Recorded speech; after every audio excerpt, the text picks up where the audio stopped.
Good afternoon, and welcome to this Ozark Christian College webinar. My name's Dr. Gary Zustiak, and I'm the head of the Counseling and Pastoral Care Department here at Ozark Christian College. So just want to give a big shout out and a welcome to all of those of you who are watching out there in webinar land. Today, I want to be talking to you about concerns over the overuse or even the addiction of children and adolescents to electronic devices and some of the pretty serious issues associated with that. Now, for those of you who would like to go deeper into this issue, if I end up striking a chord with you with what I'm having to say, or you want some further reading on that, these are the three books that I would highly recommend. The first is The Coddling of the American Mind by Lukianoff and Haidt, and then this book entitled Glow Kids by Nicholas Karadaris, and then iGen by Dr. Jean Twenge. All three of these I highly recommend for you.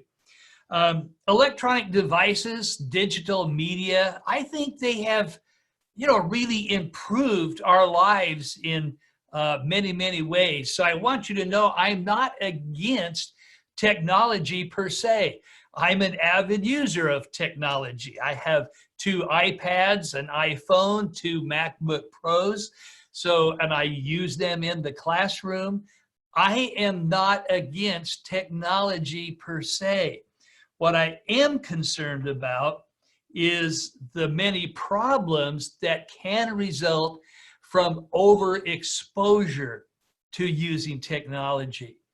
In the 1980s, at any given point, perhaps 1 in 10 college students would be characterized as needing or wanting or using some form of mental health treatment. But now that number is 1 in 3, with the trends rising. Several prominent authors have written about their concerns about the rise in anxiety, depression, and suicide among adolescents and young adults. Dr. Jean Twenge has been the one I think has done the most extensive research in this area.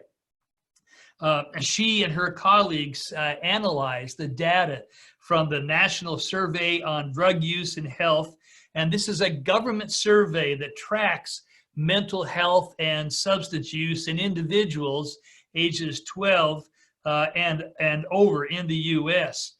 So they gathered data from over 20,000 adolescents ages 12 to 17, and gathered data from 400,000, almost 500,000 young adults between 18 and over, between the years of 2005 and 2017.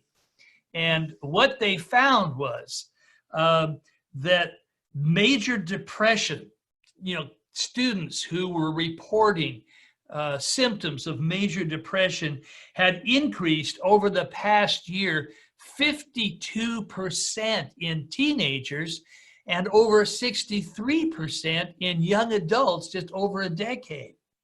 And girls seem to be more vulnerable than boys do. In 2017, 1 out of every 5 teenage girls had experienced a major depression in that past year. And the rates of psychological distress, which Dr. Twenge describes as feeling nervous or hopeless, or that, everything in life is an effort, it rose by 71% among people aged 18 to 25. Suicidal thoughts, plans, and attempts also increased. And death from suicide increased 56% among 18 to 19-year-olds between the years of 2008 and 2017. So you can see why we're concerned, why I'm concerned about the use of technology. So, what's driving this surge in mental illness and suicide attempts? And Dr. Twenge believes it's the rapid spread of smartphones and social media into the lives of teenagers. And she has pinpointed that, goes right to the year 2007 when the iPhone came out. And she says it is their involvement with the technology that has created this problem. Twenge finds there's two activities that their researchers have pinpointed that are significantly correlated with depression and anxiety. And those two issues, two activities, are electronic device use and, a tablet or a computer. And then the second item, second activity is watching TV. Now, conversely, on the other hand, she found 5 activities that have an inverse relationship with depression. And that means that these kids who spend more hours per week on these activities actually show lower rates of depression. So what are those 5 activities? Anytime kids are involved in sports or any other form of exercise, if they regularly attend religious services, if they read books and other print media, all right, not reading on a tablet, not reading on a Kindle, but they're reading hard copy books, print media, if they're involved in in-person social interactions, not FaceTiming, all right, but in-person social interactions and just doing homework. So here are her actual studies. You can see their percentages in terms of the sports, there's exercise, print media, and the risk of high depression symptoms. So you can see that it's less for those involved in the sports and exercise, and it's more for those who are involved in activities using the internet. So what separates those two lists? Well, you can see that it's pretty obvious. It's the difference between screen time versus non-screen time.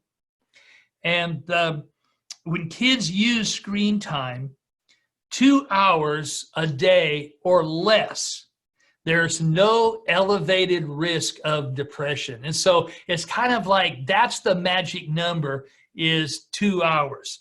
2 hours or less, there's no elevated risk of depression or anxiety. But anytime 2 hours, you go above 2 hours a day, the risk becomes larger for every hour of extra additional use of screen time. Most parents would agree, I think, that their children, the more time they spend on on-screen activities, the more moody they are and the more conflict they would have with one another. Twenge says that teens who spend 3 or more hours a day, 28% more likely to get less than 7 hours of sleep. And teens who visited social media sites every day, 19% more likely to suffer, to not get adequate sleep. And why is this issue of sleep so important? It's because people who don't sleep enough are much more prone to depression and anxiety. So as their use increases, so does the risk of mental health problems, including depression, anxiety, ADHD, many different forms of disorders and suicidality. Teens who use electronic devices, again, for more than 2 hours per day, were significantly more at risk for having mental health symptoms, increased psychological distress, and more suicidal ideation. So children using devices for more than 2 hours per day have this increased risk of depression, and that risk rises as the screen time rises. So here you can see the actual studies that were done by Dr. Twenge. And so you can see the suicide risk factor and how unhappy they were depending upon their usage. And so I have mentioned this already, but I want to highlight again this issue of sleep deprivation that's related to electronic device use. Teens who are involved with that tend to get less sleep. They were 28%, if they're using electronic devices, 28% more likely to get less than 7 hours of sleep. And teens who visited social media sites every day, 19% more likely not to get adequate sleep. Now, why is this important? Because teens who do not get adequate sleep are more likely to end up with depression and anxiety. And so one of the keys to understanding this phenomenon of the rise in the increase of depression and anxiety in teens is that the other thing they do is they take us away from people. As human beings, we are an ultra-social species. We need face-to-face time. We need that life-to-life transference. And when teens spend more time on devices than they actually do in the presence of their friends, that increases the likelihood that they are going to struggle with depression and anxiety. And the fascinating thing is, if you ask kids, they'll say, oh, I've got lots of friends. I've got 150 followers on Instagram, or I've got 500 followers on Facebook. Well, the thing is, what they found is virtual FaceTime does not have the same emotional and psychological effect as in-person connections do. It doesn't meet the same need. And so the number of teens who actually get together with their friends every day just to hang out has actually been cut in half in the last 15 years. And really steep declines recently. iGen, this youngest generation, they spend less time interacting with their peers face-to-face than any previous generation. And I'm not just talking about, parties or, going to the football game or the basketball game. I just mean just kids who would just get together to hang out. Like we used to call them mall rats because they were all, hanging out at the mall. They just don't do that anymore. And so screen time, Dr. Twenge says, screen time may not be harmful to an individual as long as it's balanced with sufficient social face-to-face time. And electronic devices are potentially harmful, not just because they take kids away from face-to-face interactions, but especially for girls, there's even a more insidious issue at hand. And so you can see from the graph here that Dr. Twenge provided in her book, iGen, this is the percentage of 8th, 10th, and 12th graders who attended a party even just once a month or more.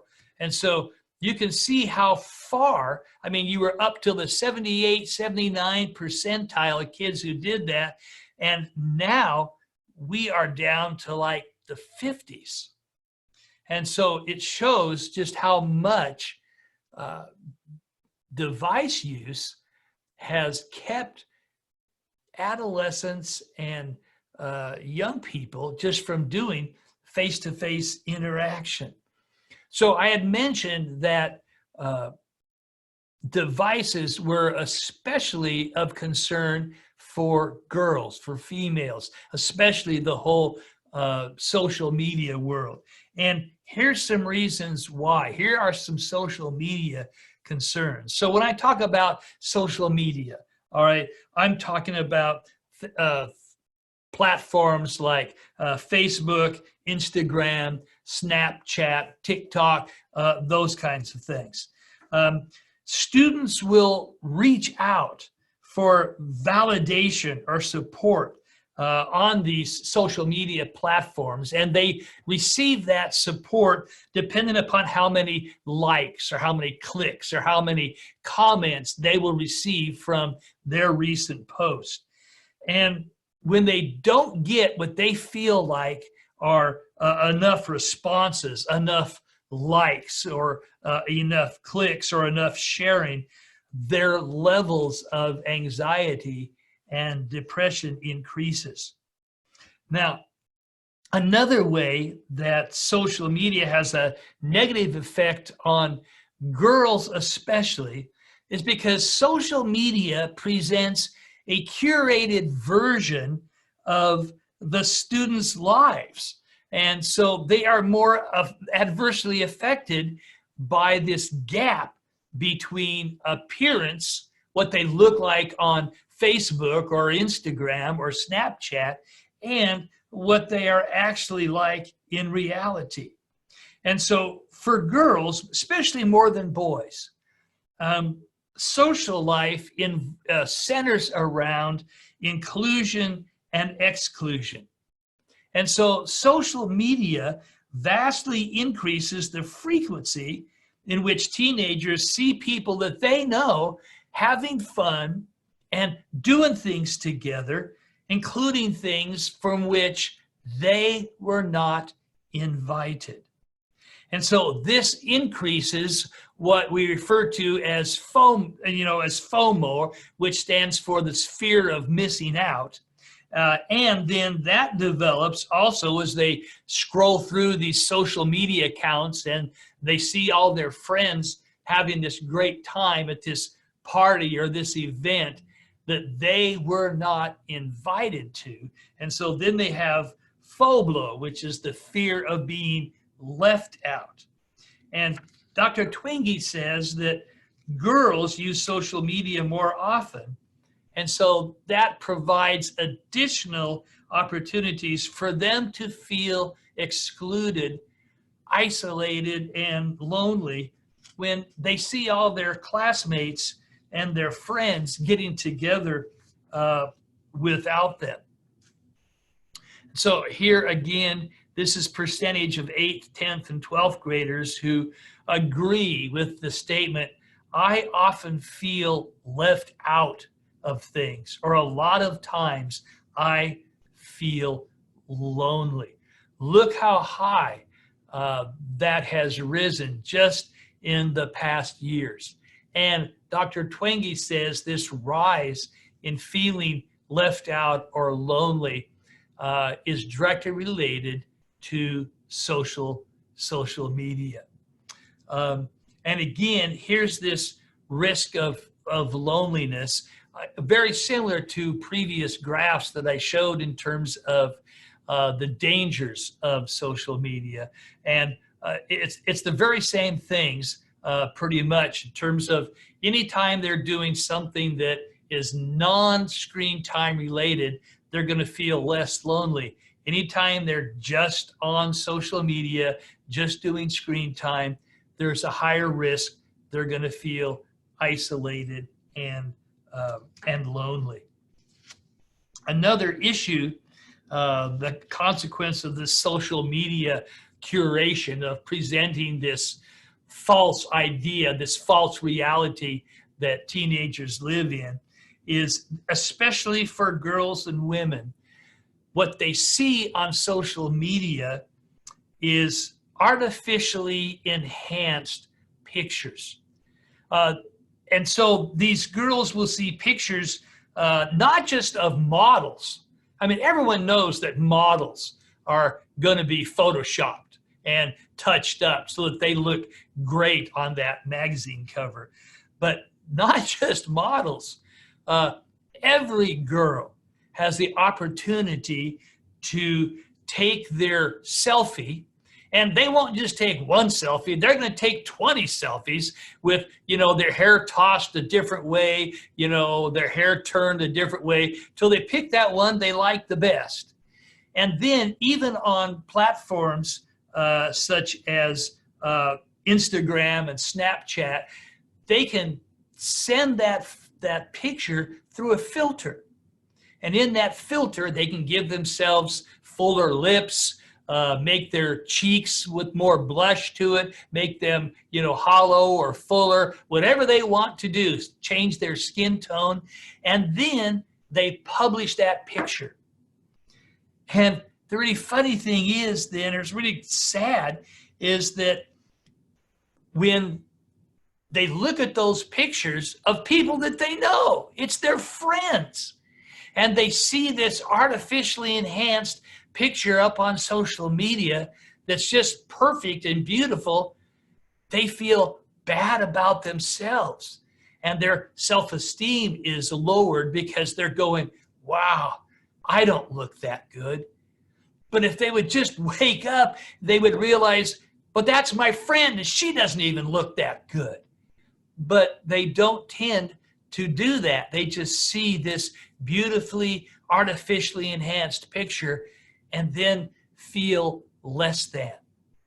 And that really, really bothers them because of what they can do. And a phenomenon that has just now starting to gain momentum is that girls for big events like a Christmas or a graduation, when they're going to get a significant present, what they're asking for, believe it or not, they're asking for surgery.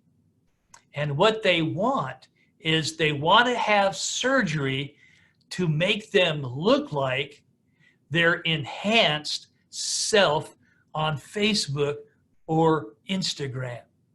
So these girls are saying, I'm willing to spend money and go on the knife so that I can look like the fake me instead of the real me.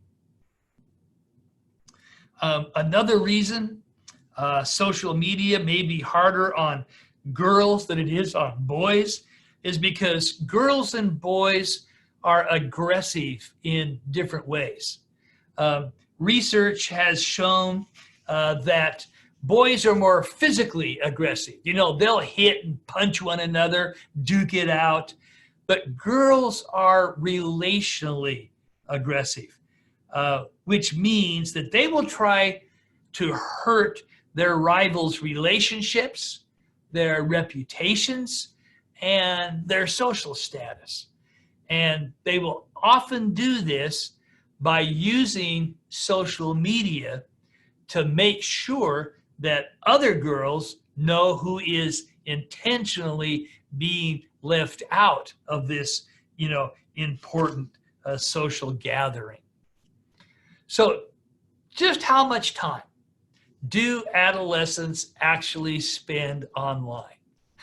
And the short answer to that is a lot. A lot. iGen high schoolers spend an average of 2.25 hours a day just texting. They spend 2 hours a day on the internet. They spend 1.5 hours a day doing electronic gaming. They spend about 1/2 hour on video chat. So that totals 6 hours a day with new media. Now, and understand, we're not talking about school time. We're not talking about class time. This is during their leisure time. They're spending 6 hours a day on average on electronic devices. And it's not that much different for 8th graders. These are middle school kids. An hour and a half texting, hour and a half online, hour and a half gaming, about a half an hour on video chat. That's still 5 hours a day outside of schoolwork, outside of their using their Chromebooks or their iPads, whatever the school provides for them to study their textbooks and interact in class.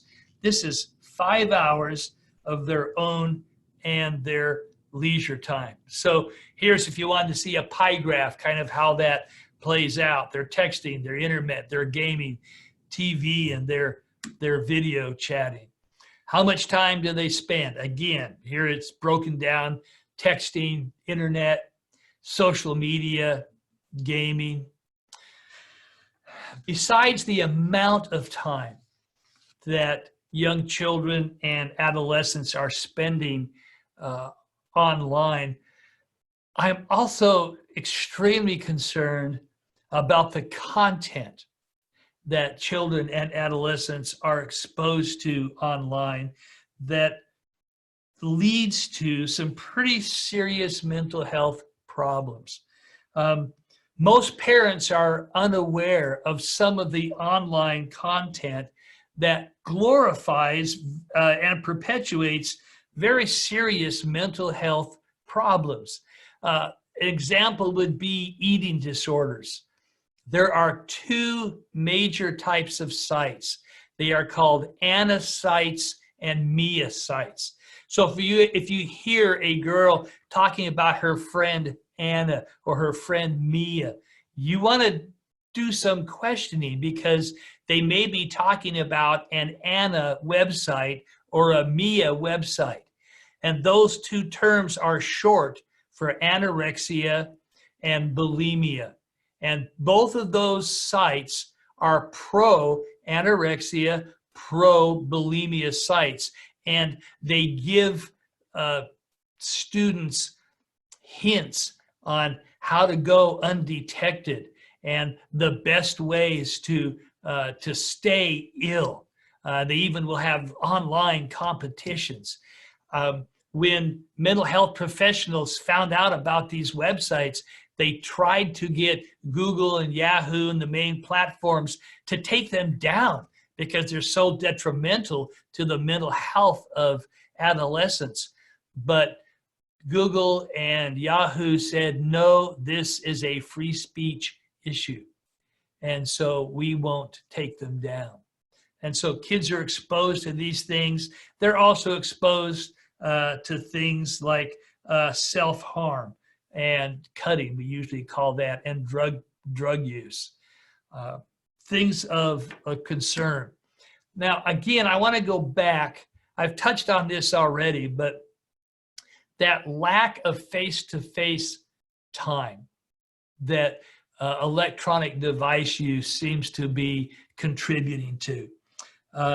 So as a result of spending so much individual time online, students are less likely to participate in single face-to-face social interactions. And that means anything from a small group, 3 or 4 friends just going out to Starbucks to hang out, to just one-on-one, activities that they would do together, or even larger group parties, a Friday night sleepover, or everybody going to the dance after the big game. Research has shown that increased technology use has potential to create social disconnection and negatively impact the development of students' social and relational skills. Kids who are exposed to violent video games, violent TV shows, and violent movies tend to show more aggressive behavior, poorer perspective-taking abilities, and reduced moral development. And technology use can also negatively impact children's understanding of just how do you engage with other people. Research has shown, they did a study, And basically what they did is they got a group of students and they unplugged them. They took them to a week of camp. And at this week of camp, they took away their cell phones, their tablets, their devices. There was absolutely nothing electronic that they could do. It was all physical activities and face-to-face, engagement. No screen time whatsoever. And after just 1 week of being unplugged, there was a significant improvement in the children and the teens' ability to read nonverbal emotional cues. Nonverbal cues are a critical component of social communication, how you interact with someone, how accurate you are in reading them and being able to relate to them. Deficits in these areas create difficulties for children in terms of forming relationships and communicating effectively with others. And excessive screen time also contributes to a reduction in quality family time, an increase in serious parent-child conflicts that I think pretty frequently takes place between moms and dads and their children because of the constant cell phone use, at the table, just constantly. So it just spends time, that constant being online, being hooked up to a device, takes away from family time, it takes away from social interaction with others, and it results in poorer social skills, increased social anxiety, lower quality of just relationships overall. And again, here is Dr. Twinge's research. The percentage of 8th, 10th, and 12th graders who get together with friends every day or nearly every day. And you can see it went from almost 55% down to like 27%, almost a 50% drop. And it's all related to device use. Again, here's the 8th and 10th graders who go to a shopping mall once a month or more. And we all know that when the kids went to the mall, they really weren't going to, purchase, clothes or shoes or something. They went to the mall to hang out, to be with their friends. And again, at one point that was like 87%. Now it's down to less, a little over about 67%. It's about a 20% drop. Here's the percentage of 12th graders who spend 10 or more hours a week online, and the percentage average of 4 in-person social activities. And so they spend more time online than they do, again, in person. So what's the result of spending more time online and less time in face-to-face activities? Well, research after research has come to the same conclusion. Teens who spend more time on screens are simply more likely to be depressed, and those who spend less time on on-screen activities are less likely to be depressed. And not only are teens more at risk for depression and anxiety the more time they spend online, but they are also reporting that they feel lonelier than they ever have before. A stunning 31% more 8th and 10th graders felt lonely in 2015 than in 2011.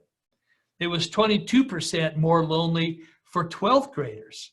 And so the research shows that teens are now lonelier than they have ever been at any time since the survey began in 1991. Well, there's some other issues besides the face-to-face, issues in terms of taking them away from building relationships and the negative mood. But there's also physical health issues that are involved. Research has shown increased time with electronic devices leads to a variety of pretty serious health issues for children and adolescents. And those include insulin resistance, obesity, increased abdominal fat, and higher risk for type 2 diabetes. Now, there's several reasons for this increase in all these physical health problems that are related to the increase in screen time. So first, most obvious is that if kids are spending more time on screen, then they're spending less time in physical activity. They're not outside running bikes, riding their bikes or playing basketball or skateboarding or, anything related to a physical activity. So they have less of that. But also when they're online and they're sedentary, they also then have a tendency to eat more. And the things that they're eating more also tend to be less healthy. They're drinking lots of soda, eating lots of chips and fries, pizza, tacos, fast foods, poorer food choices. And so the more time that they spend on TV, watching movies and gaming, engage with online media, they're also being exposed to food and restaurant advertisements. And so those have a direct impact on their choice for certain foods. You ask even a little kid, what do you want to eat? He wants a Happy Meal because he's seen it advertised over and over and over on television. And the majority of foods that they see advertised are not healthy. They promote obesity, high blood sugar, and a lot of other physical concerns that we've already mentioned. And when you are online or you're binging on Netflix, children and adults tend to eat more mindlessly when you're engaged in screen time, which again can also lead to just flat out overeating. So it's obvious issue that screen time is primarily a sedentary issue, which means that children are either sitting or they're lying around using their devices. More time sitting leads to weight gain, poor muscle development, host of other physical problems. But you may not know that besides those obvious physical problems, lack of physical movement also negatively impacts brain development because physical activity is needed to form the brain connections that are necessary for the physical coordination to communicate social skills. Kids who don't move enough risk developmental and learning problems, motor skill challenges, mental health problems. Movement supports all aspects of physical and brain health. And kids just are not getting enough of it when they're spending so much time online. Another serious issue related to too much time online are vision issues. The more time kids spend looking at screens, the higher the chance of developing various eye and vision-related problems. One of the most significant that optometrists are seeing is a very serious increase in dry eye disease. And it's a more common issue because when you stare at a screen, it changes your rate of blinking as compared to when you're looking at a book or you're just outside looking at the environment. And so when you're looking at the screen, you're not blinking as much. It keeps you hypnotized to that screen and you develop dry eyes. And when that happens, that can lead to chronic dry eyes and difficulty later on to be able to even tolerate contact lenses if you need corrective lenses. And then you have computer vision syndrome, and that's a term related to the negative impact that frequent electronic device can have on eyes and visual function. And so the strain of constantly using also a screen, children nowadays are developing a shift in their vision, and they are becoming a huge percentage are becoming nearsighted because they're always just holding that device right in front of them. They're just focused on what's right there near, and they're not looking at the horizon. They're not looking at what's out in the periphery in the environment. And so those muscles and those neuron tracks to the brain aren't being used. And so they end up with nearsightedness. Another is they're integrating their vision and their motor skills. What does this do? This potential also in terms of when they're having these vision problems, that affects their ability to do handwriting, cutting, sports activities, any skill that involves the coordination of vision and some other motor skill. It makes it much more difficult. So here's another issue directly related to social media. And everyone has heard about this. Everyone's aware of it. But I want you to know the seriousness of cyberbullying. Girls are twice as likely as boys to experience this type of electronic bullying, what we call cyberbullying. And it's not surprising that kids who are bullied at school are twice as likely to have at least one suicide risk factor. But cyberbullying is even worse. 2/3, 66% of cyberbullied teens have at least one suicide risk factor. That's 9% more than those who were bullied offline at school. And, you know, as an adult, you might say, well, I was bullied at school and I survived it. Yes, you were physically bullied in the presence of that bully. But when you went home, it was a haven. It was a safe place. You could relax there. Teens who are cyberbullying will often say that there is no place they can go to escape from their tormentors because it's online and it follows them home. As soon as they open up their social media account, here's all of these horrible things written about them and said about them and mocking them, and they can't get away from it.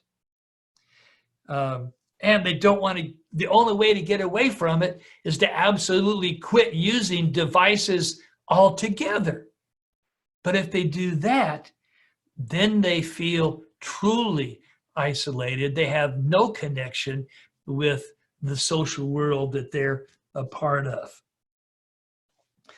And even when cyberbullying doesn't lead to suicide, it certainly leads to unhappiness or depression. One study found that as cyberbullying has become more common, 34% of teens in 2016 were affected as compared to 19% in 2007. Teens' entire lives now are online, and 1 out of 3 is being bullied right where they live. And this is, to me, really shocking.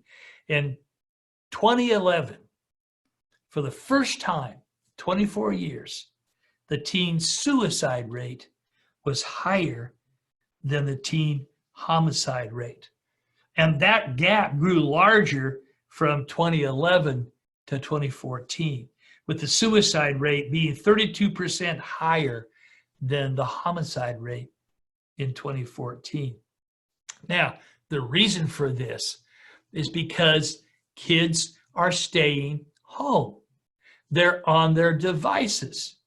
Now, but being on their devices, and because they're spending too much time on their devices, they're not getting enough sleep because of their devices, because they're feeling left out because of their devices and the social comparison. That's why you have this rise in suicide. And you have a decrease in homicide because the kids aren't out interacting with somebody else. They're at home isolated. Another concern about the use of electronic devices has to do with cognitive skills development. Some people argue that playing video games and engaging in online activities actually encourages the development of certain types of cognitive skills. And that's true. It has shown to improve visual attention, processing speed, and mental rotation. But the research also shows that important higher level cognitive skills like critical thinking, reflection, imagination actually gets weaker as a result of those same types of video games and online activity. And a particular concern of the impact of digital media on a children's ability is to control their attention and to delay gratification. Children who spend time flipping from one game to the next, or from one online activity to another online activity, are looking for, a higher threshold of stimulation.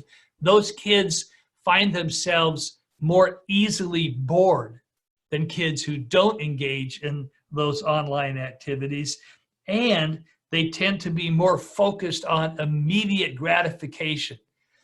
Because those games are built to keep them addicted. And so they give them a reward just often enough to keep them hooked on that game. But what that does is it transfers over into what I would call real life, and they can't just sit and do nothing for minutes. They have to have something that is vying for their attention, that's rewarding them immediately, and they don't know how to delay gratification. Exposure to digital media below 2 years of age actually negatively impacts language and cognitive development. Even background exposure to TV has negative effects to it. Academic problems, learning challenges associated with too much media time. Increased time electronic devices has been associated with poor academic outcomes. The more time children spend consuming digital media, the less time they spend reading. And this has negative effects as the students progress through school. And one of the specific things where they have found tied to this is when you're using a device, you're communicating through a keyboard, you are not learning how to write. And so handwriting suffers as a result of increased keyboarding or typing, and especially in the younger ages. Handwriting helps to develop fine motor skills, and it helps to develop reading and writing. And the more time that kids use touch screens or keyboards, the less they're actually working on developing those fine motor skills that they would use forming letters or coloring within the lines or any of those other issues. Dr. Nicholas Kadaris and his book, Glow Kids, actually refers to electronic device use as digital heroin. And he says there's an alarming increase in the number of young adolescents and adults who are actually hooked on various types of video games. Dr. Kadara says there's growing compelling mountain of clinical and neurological research shows that these devices are actually harming kids in ways that parents could never have anticipated. There was a 60 Minutes episode that aired online, and this particular episode was entitled Brain Hacking. It appeared 4/9/17. And Anderson Cooper is interviewing a former Google product manager, Tristan Harris. And Tristan Harris told him, quote, "There's a whole playbook of techniques that are using this that are set up to get you using the product for as long as possible. So every time I check my phone, it's kind of like I'm playing the slot machine to see what did I get." And this is one way to hijack people's minds and to create a habit. And this concern about hijacking people's minds, not just adolescents or young adults, it's affecting kids as young as kindergarten. Shockingly, according to Britain's Association of Teachers and Lecturers, infants who are raised from birth on screen devices were actually unable to use toy building blocks because of their iPad addiction. Kindergarten teacher testified of having children in her class who would phantom swipe at non-screen objects. She took a field trip. She took the kids to an aquarium. And at the aquarium, this one little kid was seeing this brightly colored fish that was up against the glass. And the little kid wanted to see another fish. And so he stood there swiping at the glass, couldn't figure out why the fish didn't change. Do you see how addicting and how at such a deep level early on, the use of electronic device is having this negative impact on kids? Again, it says we have a growing mountain of evidence that there are very significant clinical neurological effects on glow kids. Brain imaging research is showing that the glowing screens, like those on the iPads, are as stimulating to brain's pleasure center and is able to increase levels of dopamine, which is dopamine is the feel-good chemical in our brains. It is able to increase the level of dopamine just as much as engaging in sex does. And so this brain orgasm effect is what makes screens so addictive for adults, even more so for children, and they're still developing brains that aren't equipped yet. They're not mature enough, developed enough to handle that level of dopamine stimulation. This is going to really blow your minds. Brain imaging research shows eating, especially eating something that we crave and really desire, like chocolate, can raise the dopamine levels as much as 50%. And sex can raise dopamine by 100%. Snorting Coke increases dopamine by 350%. And ingesting crystal meth creates a whopping 1,200% increase in dopamine. Now, a study that was done in 1998 found that just engaging in video game use increased dopamine levels in the brain by as much as engaging in sex does, about 100%. So research from several recent brain imaging studies also show that tech exposure can actually alter brain structure and the myelin that is wrapped around the neurotransmitters.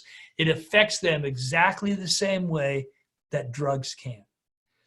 So in other words, screen addiction looks like drug addiction in the brain.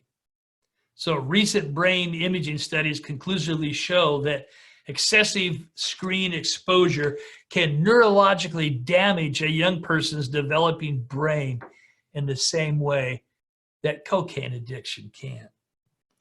China has identified internet addiction disorder, IAD, as its #1 health crisis, with more than 20 million internet addicted kids. Now, everybody right now, the only thing you're hearing about from China is the coronavirus. But believe me, a lot less people are affected with the coronavirus than are addicted to video games.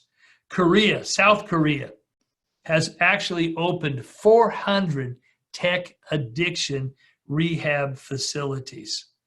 And parents and teachers are given a handbook warning them about the potential dangers of screen and technology.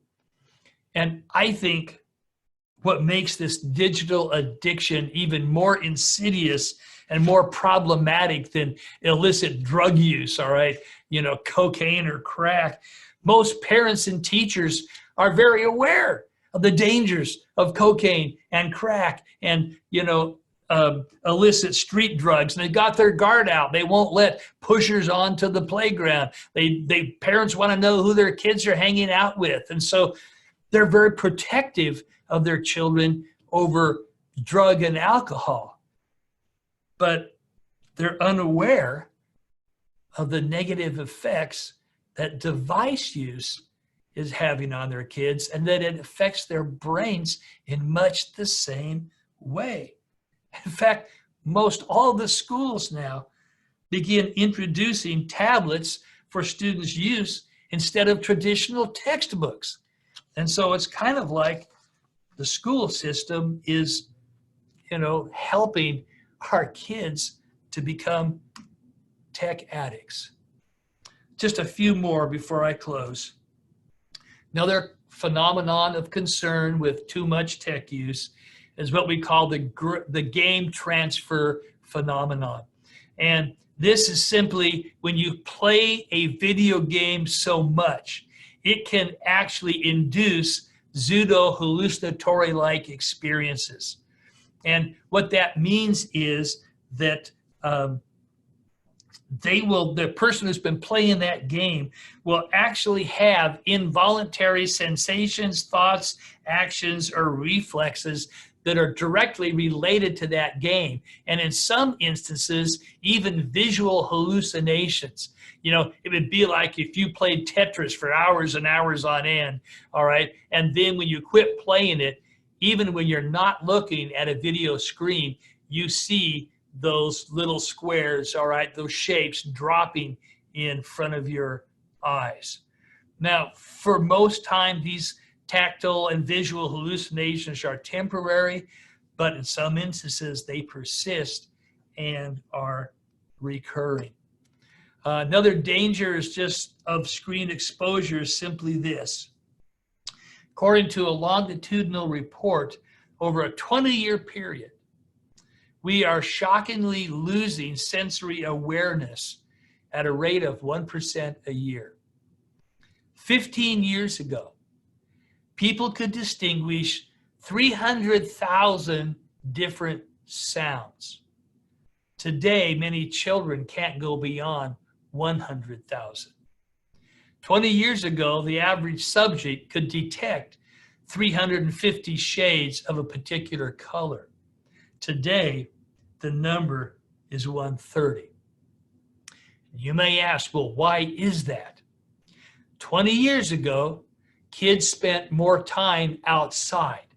And when they were outside, they were exposed to all kinds of sights and sounds, different shades of green, from the grass to the bushes to the trees, and tons of different sounds, from birds chirping and crickets and cars honking and airplanes. But now they just isolate themselves in their bedrooms, and they open up their device, and the only colors they see are what are presented on a retinal screen. And because of that, the brain doesn't develop all of these other potential sounds and shades, because it's never exposed to them. So what another interesting thing you might know is that when Steve Jobs was being interviewed, he was asked, I'll bet your kids really love their iPads. They're probably at the top of the line. And Steve Jobs said, my kids don't have iPads. He wouldn't let them have iPads. I said, but what do you do? And he says, we talk. We talk about the day. We talk about issues. And he said he once thought that technology would save education. He no longer believes that technology would save education. Well, I realize this is probably overwhelming, everything that I've given you, all of these issues directly related to the overuse of electronic devices. So as a parent, as a teacher, as a youth pastor, what can you do to reduce these problems? Well, here are some suggestions. You reduce the electronic use before bedtime. And that's important because electronic devices give off a blue light, and that blue light stimulates the brain to think that it's daytime, and so it makes it harder for kids to go to sleep. And so make sure that you collect all of their electronic devices well before bedtime. And avoid any electronic devices in kid bedrooms. Now, something you have to be aware of is that there are parents who will take the cell phones away from adolescents, from the teenagers. But what the teenagers are doing is they're buying burner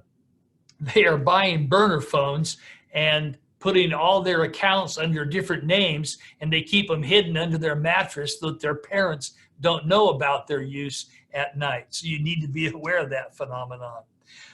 Make sure that your kids spend less time overall on devices. Remember that magic number was 2 hours or less. If your kids are on devices 2 hours or less, that's okay. There's no negative effect. But anything more than that, there's going to be a negative effect.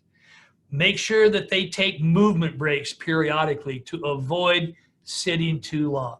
Make them go out and do some kind of activity so that avoids the junk food eating and fat buildup. Make sure you monitor your child's internet use, their social media accounts, so that they're not being cyberbullied or feeling left out. Make sure you look at the content and the digital books together with your young children.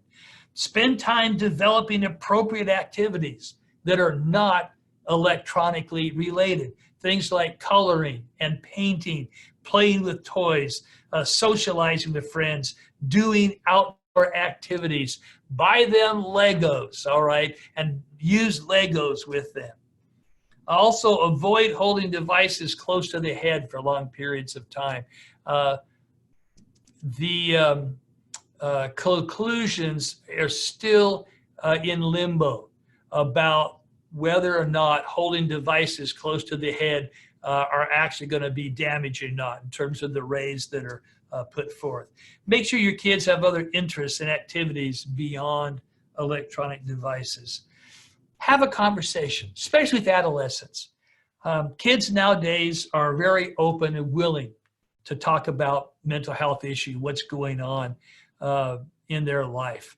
Listen to their requests for help. And most mental health centers will provide free and anonymous opportunities for screening for things like depression and anxiety. Learn more. And then if you realize that we have a problem, you're going to take some time to work through that problem with them, reach out and get some help. So thank you for hanging with me today, and I hope that I have provided you with some helpful information to get a better perspective on the use of electronic devices with your children and adolescents. So thank you, and hope you have a great afternoon. Gary, we have one question from Logan Kerrigan, who asked, what would you say to youth ministers who rely on social media for communication with students? And do you have any recommendations? And again, yeah, for youth ministers who rely on social media to communicate, again, there are some positive things about social media. Technology in and of itself is not bad. It's just with the overuse of it. And so if your kids are online for 2 hours a day or less, let that be the time they're checking the social media account where you have updated about any recent youth activities. And so not a thing wrong with using them. I have social media accounts. It's just a matter of how much time they spend on it that's the issue.